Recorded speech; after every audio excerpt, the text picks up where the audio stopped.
Hey you guys, welcome back to my channel. Today I'm gonna share with you my story with my Thai Constellation. So let's get straight into it. A couple of months ago I purchased some Thai Constellations through the post. Here I'm unboxing my Thai Constellation cutting. Now I've actually got two of them. These do not come cheap at all. They are roughly around about £175 each. That's a lot of money to spend on a plant. But I've got to say, this one is really beautiful and it's got such a strong and healthy root system as well. So I was really pleased with what I got. Now here's the second one of my Thai cuttings. You know me guys, it is info time. Thai Constellations are made in a lab in Thailand. It's because of this that they have a stable variegation. In comparison, Monstera albo is variegated, but in time it may lose its variegation. Thai Constellations don't have that issue. The colour variegation in Thai Constellations is normally cream, and they're named after the speckles along their leaves that are reminiscent of stars. I decided to put the cuttings into perlite.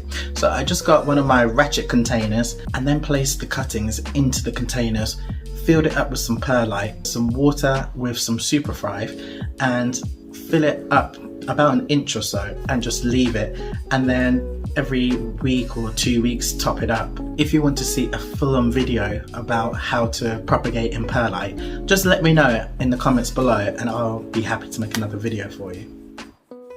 The soil requirements for a Thai Constellation are exactly the same as a Monstera.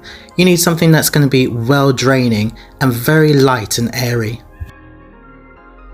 You don't even have to grow it in soil, you can continue to grow them in leca or perlite. I, however, am going to use my homemade compost mix. In here I have a mixture of compost, orchid bark, perlite and some worm castings. It's been growing in this ratchet container for about 2 months. All I'm going to do is empty out the container, pour the contents of the container into my potting mix. Over time, the roots have really stuck to the insides of the container, so it was a bit of a mission trying to get it out. This plant had produced a brand new leaf, but it hadn't really done that much with its root system. This one has also produced a new leaf, but I was really intrigued to see what the root system was like. It had produced a brand new aerial root, but its root system hadn't grown as much as I thought it would have done. Not only are these plants grown in the lab, when they're at this younger stage, they are really slow growers, and that's one of the reasons why you don't find them on the market as much, because they take a lot longer to produce. However, once the root system is in place and the leaves are a bit bigger and mature, the plant can grow as quickly as your normal Monstera. Now I've taken a bit of a risk with this container that I'm using. It's actually probably too big for these two cuttings. Monsteras prefer to be a little bit more cozy in their pots. However, I'm going to be growing this plant in my front room. It's going to get morning sunlight, but it's also going to get a grow light as well. Therefore, I don't expect it to stop growing through winter. I want it to grow up vertically just like Chad, so I made sure to include a moss pole as well. As a vining plant, as it climbs up the pole, it's my expectation that the leaves should get bigger and bigger and bigger. Hey guys, meet Chantal. To finish her off, I just give her a nice drink of water, and then I just tied her to the moss pole. Her light requirements are exactly the same as Chad, bright but indirect sunlight. If she goes into direct sunlight, the cream variegation will burn and brown. Once it does that, it will never recover, so it's always best to try and keep it nice and tucked away from the sun. I found a brand new pot, and there you go. 3 weeks after that, here we are. It would have been super easy to have chopped this leaf off and pretended that everything was absolutely fine, but I wanted to share with you my lesson that I learned with this plant. If you are new to my channel, you may not know, but I have got a whole playlist on mental health, and in one of my videos I explain my different coping mechanisms, and one of those coping mechanisms is gardening. So it doesn't matter if it's gardening outside or on my inside cloud garden, either or will always help me with my mental health. I was going through a really bad patch and I went into overdrive with my gardening because I really wanted to keep myself in check.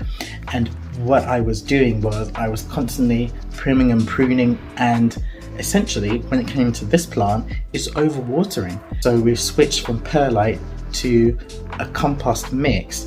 Me continuously watering, I then put it into a environment that it's just simply not used to, and so it makes perfect sense that actually the plant is just not going to do well. Once I saw the leaf turning yellow, it kind of set me back a step and made me feel really upset because, as I've mentioned, this is not a cheap plant, and it made me doubt myself. But actually I had to take one strong look at myself and just think, hang on a minute, the plant is worse for wear because you have not followed the plant's needs, you've just been following your own.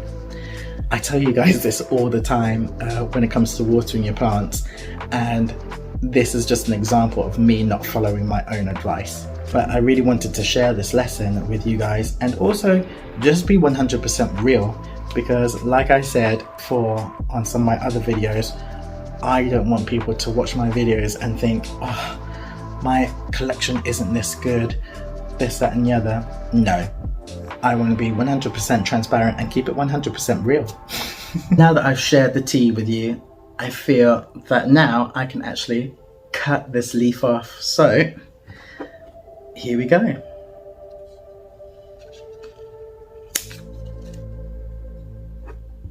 That feels so much better.